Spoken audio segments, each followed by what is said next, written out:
Hi everybody, welcome to the Knitting Turnpike.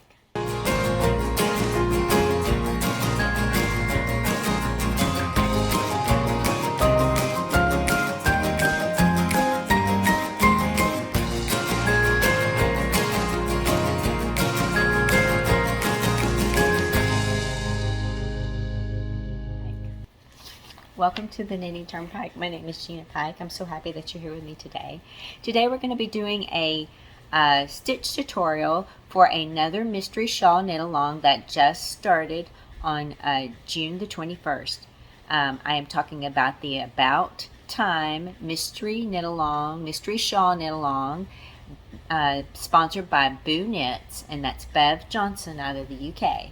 And About Time is a wide crescent-shaped shawl worked from the top down, inspired by time and how time affects us all. Now this started on June 21st, which was Summer Solstice, and she, Bev, runs a very fast-paced mystery shawl knit along. So if you, I know right now Miss May is currently going on, but if you want to add another mystery shawl knit along, Boo Knits has, I've knit a lot of her shawls. I've knit Love Is twice.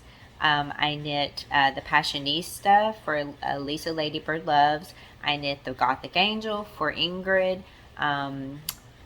Let's see, I'm trying to think of the other ones I've knit. I've knit a lot of her patterns. Oh, Lilith was one of her designs. Shadow Dancer. She's known for lace and beads. Now this shawl does not have any beads, and it looks like it may not have as much lace as it normally would. It does not have as much lace as a lot of her other shawls do. For this shawl, you need 3 colors of yarn, fingering weight yarn. You need three full skeins of fingering weight yarn. Actually, you don't need full skeins. You're going to be using of yarn A, about 322 meters, yarn B, 225 meters, and yarn C, 188 meters. So you're not going to use the full 400 meters of your fingering weight yarn, but you should start out with full skeins of them. These are the colors I'm going to use. These are 3 skeins of Madeline Tosh yarn from my stash. The darkest blue is called Blue Stowe. That's my color A. Your color B should be a color that works well with your color A, with your color A. And my color B is Blue Nile. It's the medium blue. And then your last color, your color C, should be a widely contrasting yarn to your color A. Your color A should be your darkest. Your color C should be a contrast, a pop of color. And for my color C, I'm going to use that lightest skein for Madeline Tosh, which is Tranquil Tahoe. And so those are my 3 colors. This is all shades of blue. My 2 other blues are kind of close in color, but I think it's going to be okay. I think this is going to be some striping, but we'll just have to see how it goes. It's mystery. We're not really sure. For circular needles, you need US 4, which is 3.5 millimeter, US 5, which is 3.75 millimeter, and a US 7, which is a 4.5 millimeter. About 1.5 meters in length. Let's see. You'll also need stitch markers, needle for weaving in ends, blocking pins, mats, and 9 locking stitch markers or spare thread to mark a stitch. Include 2 chart 4. Gauge is not important. Let's see, the measurements of this after as written is 90 inches across, which is 229 centimeters wide, and then 21 inches or 53.5 centimeters deep after blocking. And the clues are going to be released, like I said, hers is very fast paced. So it released on June the 21st, then it's going to be clue 2 on the June 24th, clue 3 on the 27th, clue 4 on July 1st, and clue 5 on the 4th of July, clue 6 on the 8th of July. So this is kind of all right sandwiched in with Miss May, but I'm going to try to do both. And it is a paid pattern in Ravelry. I believe it costs $6. If you want to jump in and knit this along with me, I do love to knit her patterns. So what I'm going to be showing you today is a stitch tutorial so that you guys can watch this for reference and see if it might be something that you might want to knit. I've shown you every one of these stitches before in other stitch tutorials. I will probably break down some of the stitches. Recently I've had a few short tutorials where it's just the stitch and nothing else, no fluff, no intro. I will probably break down the stitches from this tutorial into its own short video if I haven't already done that. Not all of these, because some of these have already been put into that type of format. But here we go. Let's get into the stitches, and that way you guys can either, if you're going to knit this, you can use it as a reference point, or if you are going to, you know, you may want to come back later, or you may want to evaluate if you want to knit it. You might want to take a look at the stitches and say, I can do all those. I'm going to knit this. So the first thing you do for this shawl is you do start out with a garter stitch tab cast on, and she walks you through. Garter stitch tab cast ons can be done in lots of different ways. You can start with 2 stitches, go like a bunch of rows, pick up the stitches along that edge, and then pick up those last 2 stitches, or you can start with 3, 4, whatever the designer tells you to do that. And I have shown garter stitch tab cast ons here before on my channel. The stitches, we start with knit through the back loop. Okay, let's do some more stitch tutorials. Here we go. We're working on the About Time Mystery Shawl Knit Along from Bev Johnson, Boo Knits. She's starting out this, it's a 3-color shawl. Here we go. Let's start with the stitches that we have in the stitch thing. The first one that she has on the stitch thing is this knit through the back loop. So you put your right hand needle through the back leg of your stitch, knit it. It orients your stitch. It twists your stitch is what it does.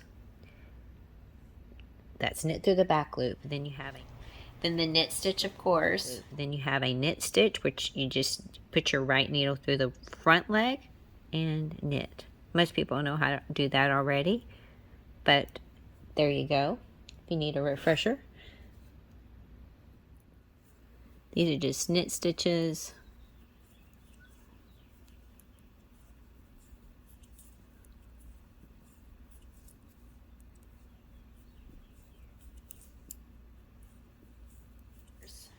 The purl stitch.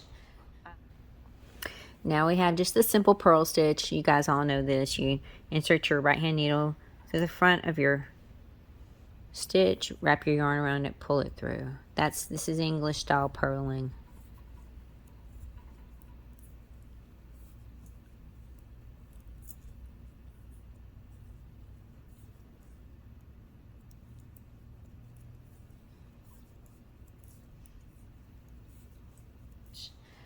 The knit 2 together. Okay, now we're going to try a knit 2 together. It's gonna involve the next 2 stitches on your needle. You're just gonna insert your right hand needle through both, wrap your yarn around, pull it through.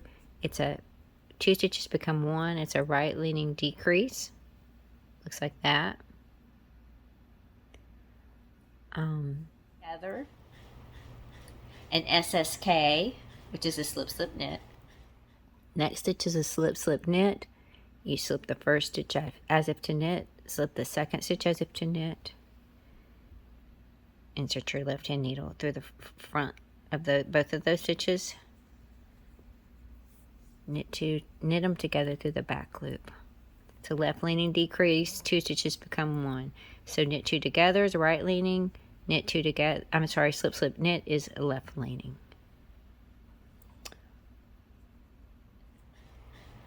Then this is a variation. I've shown this before. It's knit back and front. You've usually seen this. This is an increased stitch. 2 stitches become, 1 stitch becomes 2. Usually it's knit front and back. This is knit back and front. So you're going to do the back leg first and then the front. Okay, we have a stitch called the knit back and front. It's the opposite of the knit front and back. What you're going to do is you're going to insert your right hand needle through the back leg of the next stitch on your needle, your left needle, knit it through the back loop. Do not pull it off the left hand needle yet, and insert your right hand needle back through that same stitch through the front leg and knit it, and that's called a knit through the back and front. It twists your stitch a little bit differently than knit through the front and back, but it looks similar because you still have a bump in front of the second stitch, and it's an increase where your 1 stitch becomes 2. Right. The next stitch is the S2K pass the slip stitch over, pass the slip stitches over.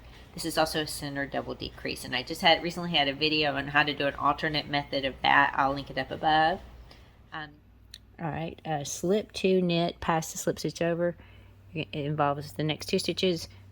You slip them as if you're going to knit them together. Your second stitch that was over here becomes your first stitch over here. You knit the next stitch. So this involves 3 stitches, and it'll take it down to 1. Then you take those 2 slip stitches and pass them up and over that knitted stitch, and it's a centered double decrease. It's centered. There's no leaning to the right or to the left. 3 stitches become 1. So slip 2, knit, pass the slip stitch, but pass the slip stitches over the knit stitch. Now we're going to look at the make 1 increases. We're going to do a make 1 left knitwise. The next stitch is an increase stitch. It's a make left stitch. When you do a make stitch, increase stitch, you're going to be working with the yarn, the leg between the 2 stitches on your right needle and your right needle and left needle. Sorry, got that backwards there. Okay, so this leg here. And here's a mnemonic. The way you can kind of remember this is when you're doing a make right, you're going to be right back. So you're going to come from back to front. When you're going, so it's just the opposite. When you do make left, you're going to go from the front to the back. I like to pick my leg up with my right hand needle and put it on my left hand needle instead of picking up my left hand needle. But we're doing a make left, so we're going to go from the front to the back under that leg with the left hand needle. Then, if you can see, this is kind of how I also like to remember it. It's longer in front than it is in the back. Can you see that? So wherever it's shortest, that's where you knit. So since it's shortest in the back on a make left, you knit through the back. And when you knit it, the reason why it's called a make left is it's going to lean to the left. Can you see that part right there is leaning to the left? It's a make left stitch.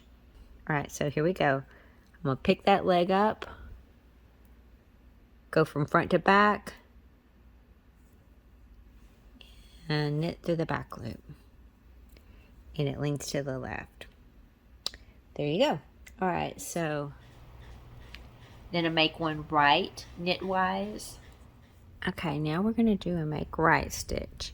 Remember what I said? When you do a make right, you're going to be right back. So you're going to take your right and come from, you're going to take your left hand needle, come from the back to the front under that leg. Now see, it's longer in the back than it is the front, so you're going to knit where it's shortest, knit through the front. Always kind of push it forward just a little bit to get your needle in. Knit through it like that, and it's going to lean to the right. Let me move my stitch marker. You can see how right in here it's leaning to the right. You see that? Light's not the greatest on this. Alright, so let's do it again. I'll do it quicker without narrating through this. So back to from back, knit through the front leg, leans to the right. That's it. It's a make right. Then a make 1 left purlwise. Okay, now we're going to do a make left purl. So the left, you're going to go, again, I pick it up with my right hand. I pick it up with my right hand needle, this leg. Sorry, let me show you again because I think I went out of frame. Pick up that leg. You're going to go from front to back just like I did. See, you pick it up, you go from front to back. Now, wherever it's shortest, that's where you're going to go through. Now we're purling, so you have to have your working yarn in front, and you're going to go through that back loop because that's where it is the shortest. This one's a little trickier. Turn your needle like this.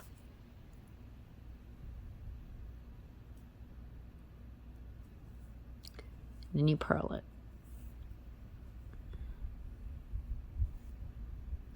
and that's the make left purl. And you can see it is leaning, sorry, it's leaning to the left. It's a little bit hard to see. This yarn's a little thin, but it is leaning to the left. And a make one right purlwise. Now we're going to do an increase, a make increase on the wrong side, because we're doing increases on the both sides. So this is a make right purl. So again, it applies from make right. You're going to come from back to front with your left hand needle. So you're going to do it like that. It's going to be shorter in the front. Can you see that? Shorter in the front. Here, maybe I should get closer. So you're going to come from back to front under with that left hand needle. Then you're going to purl your stitch. It's a make right purl stitch. So you're going to insert it where it's the shortest, which is the front, and then you're going to purl. And this is a make right purl, and you can see it leans to the right in there. Okay.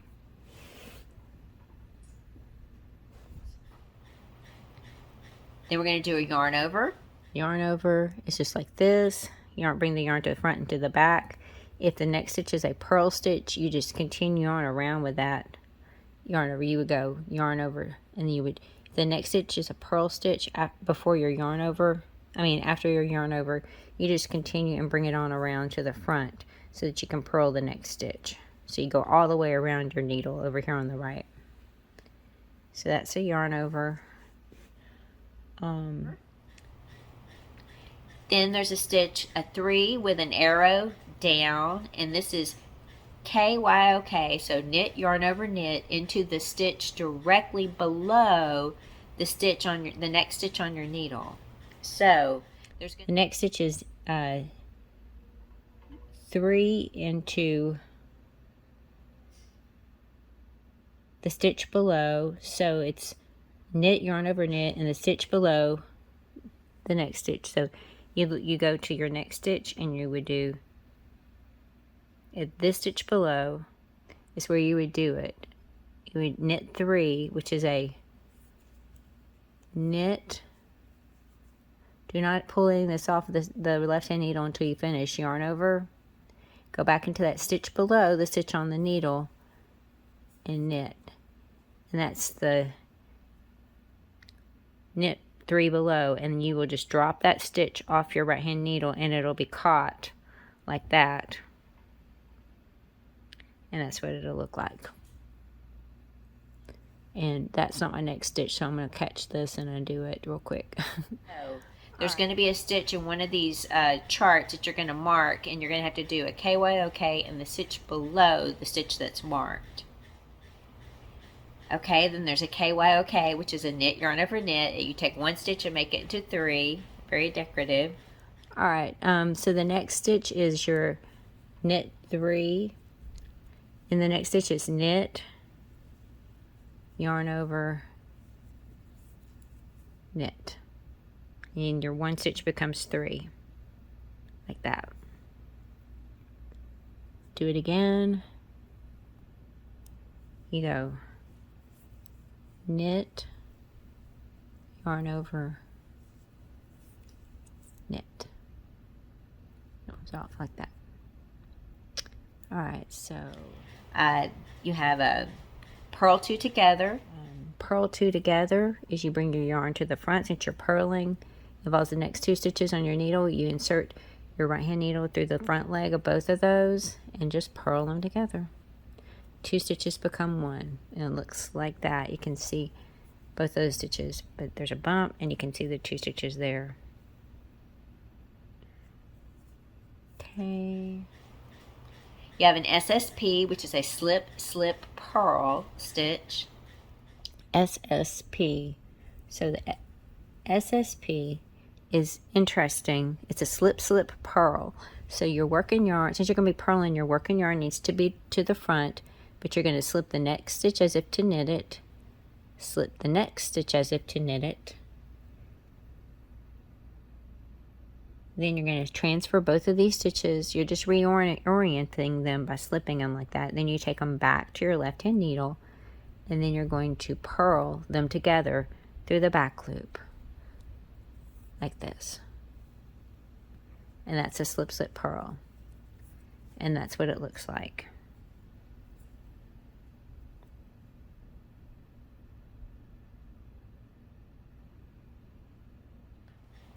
A purl through the back loop. Purling through the back loop is you just bring your yarn to the front. You have to go through the back leg of your stitch, wrap your yarn around it, pull it through. Versus a regular purl, it's twisted. Okay. You have a KP stitch, which is a knit, and you knit into a stitch and then you purl into that same stitch. So one stitch becomes two. It's a type of increase. Alright, a KP stitch is a knit and purl into the same stitch. So you insert your right hand needle and do a knit. Do not pull it off the left hand needle. Bring your yarn to the front since you're going to be purling. Purl into that same stitch. And that's a knit and purl. It looks a little bit like a knit front and back. Your one stitch becomes two and you have a purl bump in the front. Okay. Opposite of that is another increase stitch, a PK stitch, which is you purl into the stitch and then knit into that same stitch. So the one stitch becomes two. Another increase stitch is the PK.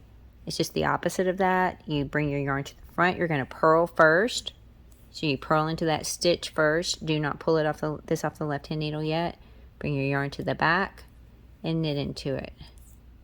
And see that just twists it because you have the purl bump in front of that stitch, the first stitch now, instead of the second one. But it's still an increase, one stitch into two. Slipping with the yarn in front and slipping with the yarn in back, I'm not going to show that, but that's it. That is all the stitches in this shawl, and I hope that this has been helpful. If not, it's a refresher course on some of these stitches. Again, Clue 1 is already released. I probably will be showing this in my vlog. I can give you a little bit of a teaser. Here, I'll go ahead and show you. This was my Clue 1, and it's just a really bunch of stockinette knitting so far with increases on the side, and then you can see where I did bring in my color 2, that blue Nile right there for one little row. And this is going to have a garter stitch edging along the edge, and that's what it's looking like so far. That's Clue 1, and we'll get Clue 2 tomorrow, which is Friday the 24th. You can see it's going to be a crescent shaped shawl. Sorry, it is curling. It's hard to hold it out with it curling. But that's it. Thank you guys so much for watching this video. I hope you've enjoyed it. I hope it's a good refresher on some of these stitches, or I hope maybe you'll knit this, maybe want to knit this one day, or maybe knit it along with me now. But have a good day. Thank you so much for being here. Take care of yourselves. I hope to see you all very, very soon. Bye-bye.